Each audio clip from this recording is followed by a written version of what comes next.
DC की एक और धमाकेदार सीरीज आज रिलीज हो गई है जिसका नाम है लैंटर्न्स। तो शुरू करते हैं लैंटर्न्स का एपिसोड 1 की शुरुआत होती है साल 1996 से, जहां पर हम देखते हैं कि जॉन अपने कुछ दोस्तों के साथ टीवी देख रहा होता है और टीवी में हैल जॉर्डन का इंटरव्यू चल रहा है। हैल बताता है कि किस तरीके से वो अभी अर्थ का सिर्फ इकलौता ग्रीन लैंटर्न है और ग्रीन लैंटर्न बनते टाइम उससे एक सवाल पूछा गया था, आर यू अफ्रेड, और उसने बोला था नो। तभी जॉन के डैड वहां पर आ जाते हैं और वो उसे एक दरवाजे के सामने लेके जाते हैं, जिस दरवाजे पे हम देखते हैं कि पहले से ही कुछ ना कुछ बुलेट्स के निशान बने हुए हैं। तो हम समझ सकते हैं कि इसके डैड पहले भी ऐसा कर चुके हैं। वो उसके सर पे एक एप्पल रखते हैं और उससे पूछते हैं, आर यू अफ्रेड, जिसका जॉन जवाब देता है नो, और वो उस एप्पल को शूट कर देते हैं। इसके बाद सीन कट होता है सीधा 2016 में, जहां पर हम देखते हैं कि जॉन और हैल अभी दोनों साथ में काम कर रहे हैं और हैल अभी बाहर गया हुआ था अर्थ से किसी एक प्लानेट के ऊपर सिविल वॉर रोकने के लिए। इसके बाद जॉन उसको बोलता है कि आपने मुझे ना ही अभी तक रिंग दी है, ना ही उड़ना सिखाया है। तो इसके ऊपर हैल बोलता है कि ये सब रिंग के बारे में नहीं है, रिंग तुम्हें चुनती है, तुम रिंग को ऐसे ही नहीं पहन सकते। लेकिन जॉन उसकी बात पे यकीन नहीं करता और तभी हैल बोलता है कि एक सामने 2 मील दूर एक टाको शॉप है, हम वहां पर मिलते हैं, और रिंग को कार के डैशबोर्ड पे रख के कार से जंप कर जाता है। जॉन कार को कंट्रोल करने की कोशिश करता है लेकिन कार सीधा खाई में जाके गिर जाती है और एंड टाइम के ऊपर हम देखते हैं कि जॉन रिंग को पहन लेता है और अपने आप को एक बबल में रैप करके बचा लेता है।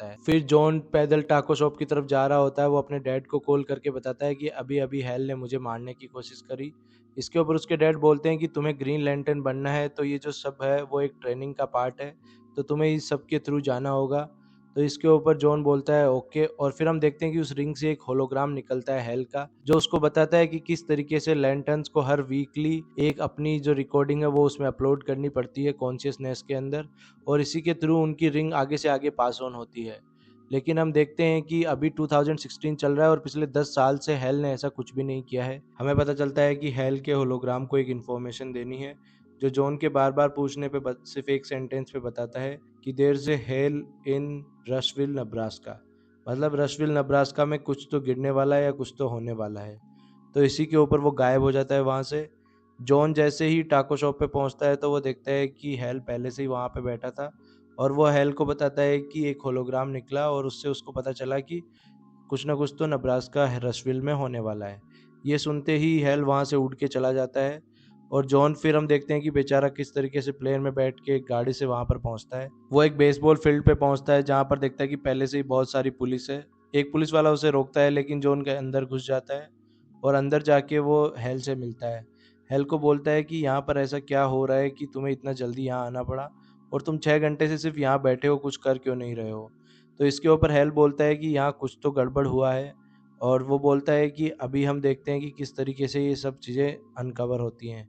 तो वहाँ पर जो वहाँ की शेरिफ है कैरी, वो आती है और कैरी को पता चलता है कि जॉन अभी ट्रेनी है हेल का।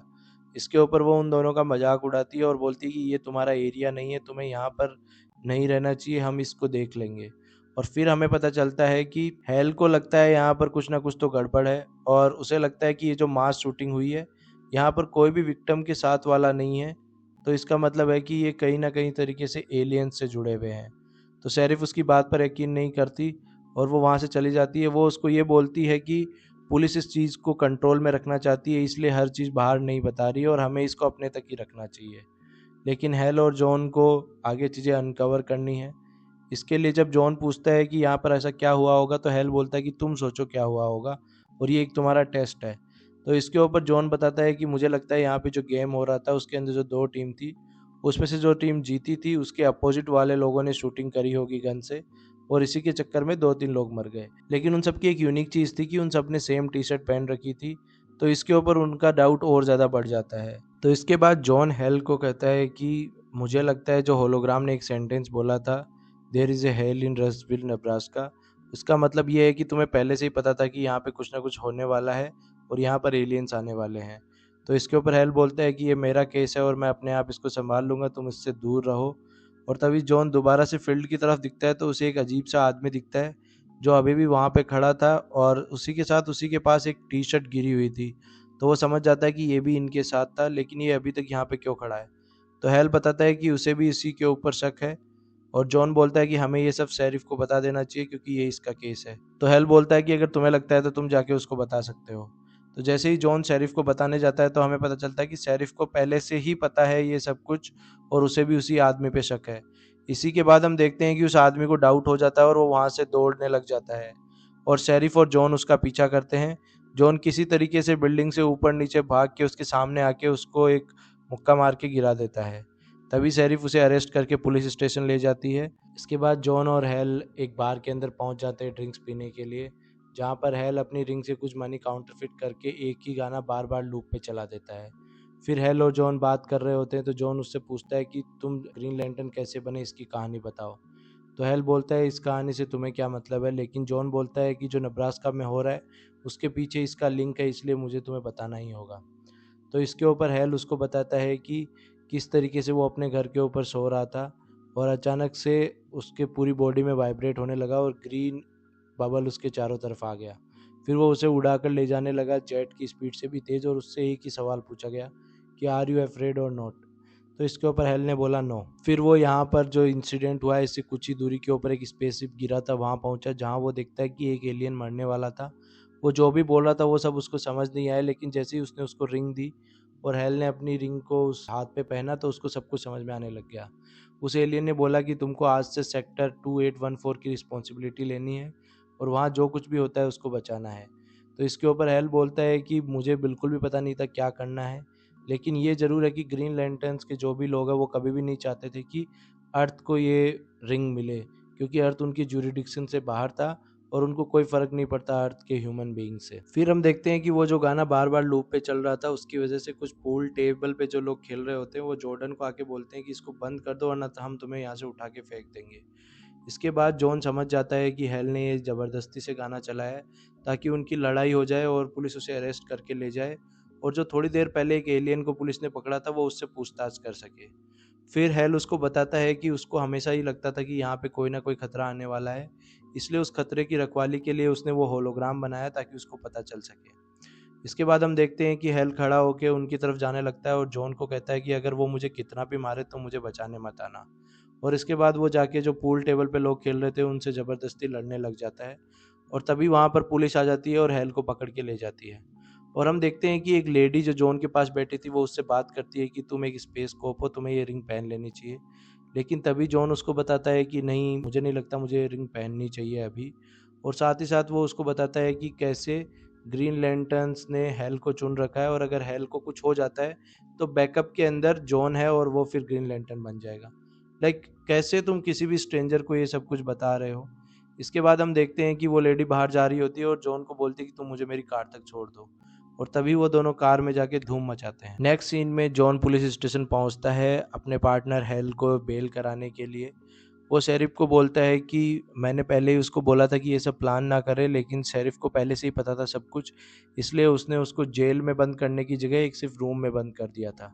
फिर जॉन पूछता है कि मेरा पार्टनर कहाँ है, तो शेरिफ बताती है कि वो कोर्ट रूम में है। जब वो दोनों कोर्ट रूम में पहुंचते हैं तो हम देखते हैं कि जज उससे सवाल कर रही होती है कि तुम्हारी वजह से बहुत लोगों को चोट लगी है और इसके साथ साथ तुमने बार में भी लड़ाई भी करी। तो इसके ऊपर हेल बोलता है कि मैं इन्वेस्टिगेशन कर रहा था। तो जज बोलती है कि तुम कौन से डिपार्टमेंट से हो, किस चीज़ के एजेंट हो जो तुम ये इन्वेस्टिगेशन कर रहे थे। तो इसके ऊपर हेल बोलता है कि मैं ग्रीन लैंटर्न हूँ और मैं ग्रीन लैंटर्न का ही एजेंट हूँ। लेकिन जज को इससे कोई फ़र्क नहीं पड़ता क्योंकि लोग ग्रीन लैंटर्न के जो स्पेस स्कोप है उसको यहाँ इतना सीरियसली नहीं ले रहे और उनके लॉ को भी सीरियसली नहीं ले रहे। तभी हम देखते हैं अचानक से एंट्री होती है विलियम मैकन की, जो कि एक लॉयर है। वो आके बोलता है कि मैं हेल का लॉयर हूँ और ये अभी कुछ भी नहीं बोलेंगे, मैं चाहता हूँ कि ये गिल्टी नहीं है तो इनके लिए इसकी बेल कर दी जाए। इसके बाद हम देखते हैं कि हेल को इसका कोई भी आइडिया नहीं था, लेकिन वो इस फ्लो के अंदर उसके साथ चला जाता है ताकि वो वहाँ से बच सके। और जज बोलती है कि मैं तुम्हें $100,000 का फ़ाइन करती हूँ, लेकिन जैसे ही हेल उसके ऊपर कोई रिएक्ट करता है तो वो उसको डबल कर देती है और $2,000 का फ़ाइन करने को बोलती है। इसके बाद हम देखते हैं कि वो लोग जब वहाँ से बाहर जा रहे होते हैं तो हेल बोलता है कि ऐसी क्या इंटरेस्ट है कि तुम मेरी बेल कराने को भी तैयार हो। तो लॉयर बोलता है कि मेरे जो डैड है वो तुमसे मिलना चाहते हैं, इसीलिए मैंने तुम्हारी बेल कराई। और यहाँ पर हमें पता चलता है कि वो लॉयर शेरिफ जो पुलिस वाली थी कैरी, उसी का हस्बैंड है। और वो बोलती है कि तुम ये सब क्यों कर रहे हो। तो विलियम उसको बताता है कि मैं चाहता हूँ डैड से हेल जॉर्डन मिले, इसीलिए मैं ये सब कुछ कर रहा हूँ। फिर हम देखते हैं कि नेक्स्ट सीन है उनके फार्म हाउस का, जहाँ पर जॉन और हेल पहुँचते हैं गाड़ी लेकर। और वो जैसे ही अंदर जाते हैं तो वो देखते हैं कि सारे लोगों ने गन्स ले रखी है, सब गन्स की प्रैक्टिस कर रहे हैं। और वो अंदर पहुंचते हैं तो वो सबसे पहले शेरिफ और उनके हस्बैंड विलियम जो अभी लॉयर था उससे मिलते हैं, और साथ ही साथ उनके बेटे नोआ से मिलते हैं। तो वहाँ पर जो शेरिफ कैरी है वो उनको बोलती है कि तुम अभी भी टाइम में वापस चले जाओ, इन सब के अंदर ना फंसो क्योंकि तुम बाद में रिग्रेट करोगे। लेकिन हेल उनकी बात को नहीं मानता और वो लोग अंदर चले जाते हैं, जहाँ पर वो मिलते हैं विल से। तो विल उनका वेलकम करता है और फिर जब पूछने पे बताता है कि ये प्रॉपर्टी उसकी नहीं है, वो जस्ट यहाँ का केयर टेकर है और उसने एक डॉक्यूमेंट साइन किया है एनडीए, जिसकी वजह से वो नहीं बता सकता कि वो किसका केयर टेकर है। इसके बाद हेल उससे पूछता है कि ऐसी क्या बात हुई कि तुमने मुझे बेल करवाया, क्योंकि हो सकता है बिना किसी इंटरेस्ट के कोई भी किसी की इतनी हेल्प नहीं करता। तो इसके ऊपर विल बताता है कि किस तरीके से उसके 2 लोग मारे गए शूट आउट के अंदर जो कल रात को हुआ। इसके साथ ही साथ उसको लगता है कि जल्दी ही वो कॉलोनाइज्ड होने वाले हैं बाहर की जो स्पीसीज है उनसे। मतलब उसको डर लग रहा है कि एलियंस आके एक दिन अर्थ पे कब्जा कर लेंगे और वो उनके खिलाफ लड़ना चाहता है, इसीलिए वो उसको यहाँ लेके आया ताकि वो इसके ऊपर एक बार बात कर सके। इसके बाद हम देखते हैं कि जॉन नोआ को गेम खेलते हुए देख रहा होता है, जिसके अंदर नोआ एक बॉल को टायर के अंदर से फेंक रहा था, लेकिन वो हर बार अनसक्सेसफुल हो रहा था। जॉन उसके पास जाता है और उसको बोलता है कि तुम अगर ऐसे फेंकोगे तो कभी पास नहीं हो पाओगे। तुम्हें जस्ट इमेजिन करना है कि तुम कैसे उसके अंदर जाते हुए बॉल को देखना चाहते हो, और जब ऐसा नोआ ट्राई करता है तो वो सक्सेसफुल हो जाता है। तो हम यहाँ देख सकते हैं कि इस चीज़ से सेटअप किया जा रहा है कि कैसे जॉन आगे चल के एक अच्छा ग्रीन लैंटर्न बनेगा। तभी वहाँ पर एक औरत आती है और ये वही औरत है जिसने कल रात को जॉन के साथ धूम मचाई थी। तो वो एज ए इंट्रोड्यूस करती है अपने आप को कि मैं नोआ की ग्रैंड मदर हूँ और मेरा नाम है जोई, और हमें पता चलता है कि वो विल की वाइफ है। फिर सीन कट होता है रात का, जहाँ पर विल जॉन और हेल को छोड़ने के लिए जा रहा होता है। जैसे ही वो कार के पास जाते हैं तो विल उनको बताता है कि उसने कैरी से बात कर ली और कल वो पुलिस स्टेशन जाके पूछताछ कर सकते हैं उस एलियन से। साथ ही वो बोलता है कि कैसे वो भी चाहता है इस प्लानेट को प्रोटेक्ट करना उन सब से जो इस प्लानेट पे जन्म नहीं लिया है। मतलब वो एलियन से डर रहा है और वो चाहता है कि जो भी एलियंस है उन सबको खत्म कर दिया जाए। इसके साथ साथ बताता है कि जिसको उन्होंने एक को पकड़ रखा है वो शायद एडवांस टीम का कोई मेंबर है, और इसी वजह से उसे लगता है कि ज़्यादा एलियंस यहाँ पर धरती पर आने वाले हैं। इसके बाद वो जाते हुए उनको बोलता है कि मुझे उम्मीद है तुम्हें खाना अच्छा लगा होगा, क्योंकि दूसरों की प्लेट से खाना सबको अच्छा लगता है। यहाँ पर हेल बोलता है कि ये क्या था, तो जॉन बोलता है कि मैंने कल रात को इसकी बीवी के साथ मैं सोया था, तो उसी का ये ताना मार रहा है। इसके बाद हेल बोलता है कि हमें आए हुए 24 घंटे भी नहीं हुए और ये तुम सब कुछ ये कर रहे हो, आई एम इम्प्रेस्ड। इसके बाद सुबह होते ही वो दोनों पुलिस स्टेशन पहुंचते हैं, जहाँ पर वो फिर से लेट हैं। जैसे ही वो पहुंचते हैं तो शेरिफ कैरी बताती है कि हमने पहले इसका एक्सरे वगैरह सब कुछ कर लिया और ये किसी भी तरीके से एलियन नहीं है। इसके ऊपर जॉन और हेल बताते हैं कि किस तरीके से बहुत सारी एलियन स्पीसीज अपने आप को छुपा सकती हैं और किसी को भी पता नहीं चलेगा कि वो एलियन है या नहीं है। इसके बाद हेल बोलता है कि मुझे जाकर अंदर पूछताछ करनी है, तो कैरी बोलती है तुम्हें सिर्फ 10 मिनट मिलेंगे। हेल बोलता है मुझे सिर्फ 5 मिनट चाहिए, मैं जल्दी से बात करके आ जाऊंगा। जैसे ही हेल अंदर जाता है तो हम देखते हैं कैरी जॉन से बात कर रही होती है और वो बोलती है कि मुझे नहीं लगता ये एलियन है। इसके ऊपर जॉन बोलता है कि आई रिस्पेक्ट हेल और मुझे लगता है कि जो भी वो करने जा रहा है वो सब सही ही होगा। लेकिन इसके बाद कैरी बोलती है कि मुझे ऐसा नहीं लगता, लोगों को बहुत कुछ खोने का डर रहता है और इसी वजह से वो चीज़ें करते हैं, और हेल को ये सब कुछ डर नहीं है, वो रेस्पेक्ट के लायक नहीं है और वो ऐसा नहीं है कि वो नीडर है, वो बस एक अकेला इंसान है, इसीलिए वो ये सब कुछ करता रहता है। फिर हम देखते हैं कि इंट्रोगेशन रूम के अंदर हेल उस एलियन से सवाल पूछता है अलग अलग बेसबॉल से रिलेटेड, और वो सबका सही सही जवाब देता है। इससे हेल को शक हो जाता है और भी ज़्यादा कि ये सिर्फ रट के आया है। तो वो उससे एक सडनली कुछ अलग अलग सवाल करके एक सवाल पूछता है कि हैरी पॉटर कौन से स्कूल में गया था, जिसके ऊपर वो अटक जाता है और वो बता नहीं पाता। इसके बाद वो उससे और सवाल पूछता है कि बराक ओबामा कहाँ से था, जिसका भी वो सही से जवाब नहीं दे पाता। और यहाँ पर उसका शक ज़्यादा बढ़ जाता है और हेल उसको प्रोवोक करने के लिए कुछ भी बातें बोलता है कि तुम एलियन हो, मुझे पता चल गया है, क्योंकि मैं भी एक इंटरगैलेक्टिक ऑर्गेनाइजेशन से हूँ। इसके ऊपर एलियन बोलता है कि अगर हाइपोथेटिकली माने और अगर तुम सोचो कि शायद मैं एलियन हो सकता हूँ, तो मैं तुम्हें सब कुछ क्यों बताऊंगा, और हमारा तो काम ही यही है कि सीक्रेसी में काम करना और तुम जैसों से बच के रहना। तो इसके ऊपर हेल बोलता है कि तुम यहाँ से तो बच के जा नहीं पाओगे। तो वो एलियन बोलता है कि मेरे जो स्केलेटन है उसके अंदर एक चिप लगी हुई है और एक बॉम्ब है जो थोड़ी देर में डिटोनेट हो जाएगा जैसे ही मैं सोचूंगा।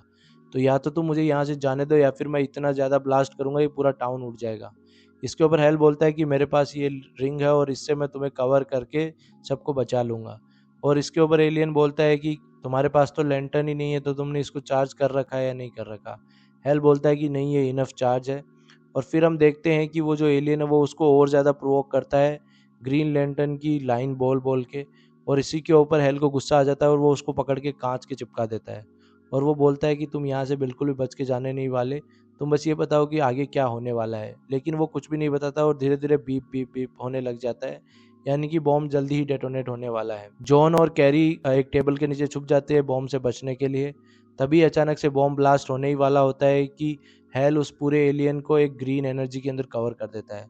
फिर भी ब्लास्ट बहुत अच्छा खासा होता है और हम देखते हैं थोड़ी देर तक उसका टाउन के अंदर इफेक्ट रहता है, लेकिन हेल, जॉन और कैरी को कुछ भी नहीं होता। फिर सीन सीधा कट होता है साल 2026 के अंदर, जहां हम देखते हैं कि विंटर सीजन है, बहुत ज़्यादा बर्फ कवर्ड है और जॉन एक कार के अंदर आता है और वो कैरी से मिलता है। कैरी अभी भी उसी टाउन की शेरिफ है और वो उसको बोलता है कि तुम कैसी हो, नोआ कैसा है। तो वो बताती है कि मैं ठीक हूँ और नोआ अभी बेसबॉल टीम के अंदर खेल रहा है और बहुत अच्छा खेलता है। इसके बाद वो उसको बोलता है कि इस चीज़ के बारे में किसको पता है। तो वो बोलते हैं कि सिर्फ जो ग्राउंड का ध्यान रखते हैं उनको पता है और मुझे पता है। फिर वो लोग उसी ग्राउंड के अंदर जाते हैं जिसके अंदर हमने देखा था कि एपिसोड के स्टार्ट में कुछ डेथ हुई थी एलियंस की। और उस ग्राउंड की बेंच के ऊपर हम हेल को देखते हैं जो पूरी तरह से बर्फ़ के अंदर जम चुका है और साथ ही साथ उसके फेस के ऊपर थोड़ा बहुत खून भी है और वो वहाँ पे जस्ट बैठा है। तो जैसे ही जॉन उसको टच करता है तो उसे दिखता है कि हेल मर चुका है और वो उसके हाथों पे देखता है तो वो रिंग भी नहीं है। तो ऐसा क्या हुआ अचानक से 10 साल बाद कि हेल तुरंत मर गया। और यहीं पे एपिसोड 1 ख़त्म हो जाता है। नेक्स्ट एपिसोड के अंदर हो सकता है हमें ये दिखाया जाए कि किस तरीके से उन्होंने पिछले टाइमलाइन और सालों के अंदर अपना केस इन्वेस्टिगेट किया था और वो यहाँ तक पहुँचे। या फिर ऐसा भी हो सकता है कि हेल मरा नहीं है बल्कि अपनी डेथ को फेक कर रहा है। तो अभी पता नहीं है कि ये आगे चल के किस तरीके से मोड़ लेगा। आपकी जो भी अगर सोच है, आपको लगता है क्या क्या हो सकता है अगले एपिसोड में, वो आप हमें बता सकते हो। आपको कैसा वीडियो चाहिए ये भी आप सजेस्ट कर सकते हो। हम ट्राई करेंगे कि एक और वीडियो इसके ऊपर लेके आए डिटेल्स को ब्रेक डाउन करने के लिए एपिसोड 1 की।